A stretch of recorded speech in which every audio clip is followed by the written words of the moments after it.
The numbers are in, and after only 4 months, the ADF reports $6.5 million in tax revenue for medical marijuana. As the clouds cover the sun, the streets of the downtown area are lighting up with excitement as it welcomes a new libation ordinance to the River Market District. One man's trash is another man's treasure, a great saying that comes to mind as spectators admire a new exhibit displayed at the Clinton Library. A stillness falls over the Albert Pike campgrounds Friday. Chunks of concrete, mangled picnic areas, and debris still cover many of the camping sites. It was during the early morning hours of June 11, 2010. The Little Missouri River burst over its banks, rising quickly and swiftly, crushing everything in its path.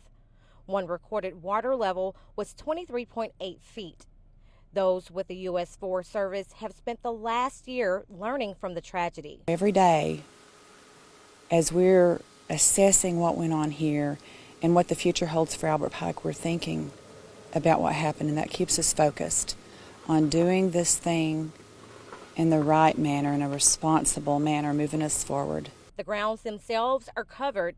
The future remains uncertain. There's really no way of knowing whether Albert Pike Recreation Area will reopen at this point. Families returning to Camp Albert Pike to mark the anniversary will be allowed into the site to spend time reflecting loved ones who have perished here. We have plans to allow them into the area, allow them to spend as much time here as they want or need.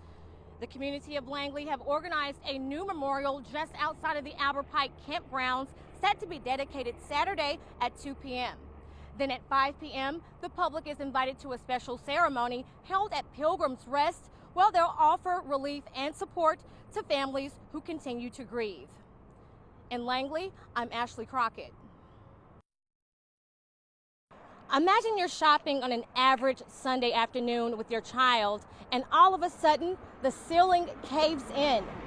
That day would change Aaron Kaufman's life forever. My Achilles tendon on my left leg was cut. When people see Aaron Kaufman in a wheelchair and body cast, they can't help but to stare. My right ankle was fractured. The amount of physical damage is shocking. My tendons were ripped out of my hand. But the emotional damage is what she will remember most. The scars that remain can't compare to what she's lost. I miss her every day. There's not a second I go by without thinking about her. Aaron's 2-year-old daughter, Alyssa, died when a former bridal shop in downtown Morrilton collapsed last month. I see things that I did with her, and it makes me cry.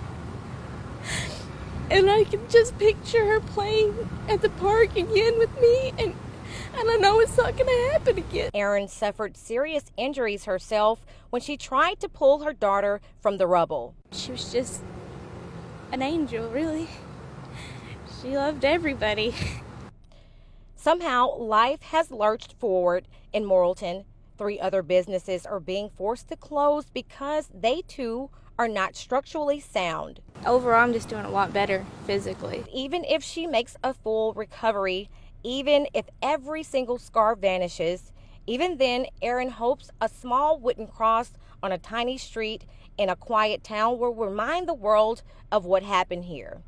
It will remind the world of what a young mother lost. That I love her so much, and I didn't want her to go. In Morrilton, I'm Ashley Crockett.